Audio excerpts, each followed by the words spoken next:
யானை குட்டி யானை குட்டி யானை நடக்குது தும்பி காலாட்டுது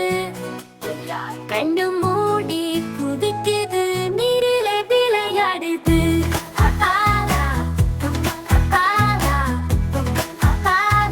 தண்ணீரில விளையாடுது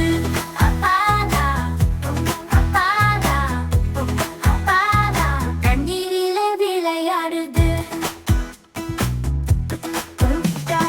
தண்ணீர் கொண்டு தூக்குது தொழில்களை நினைக்குது தலையாலே ஆட்டுது துள்ளி துள்ளி ஆடுது வண்டியில் போகுதா காலியான் ஓடுதா மரம் கொழுத்து சாப்பிட தொழில்கள் கூச்சலிட சீரடி போட்டு நடக்குது செருப்பை எடுத்து தள்ளிடுது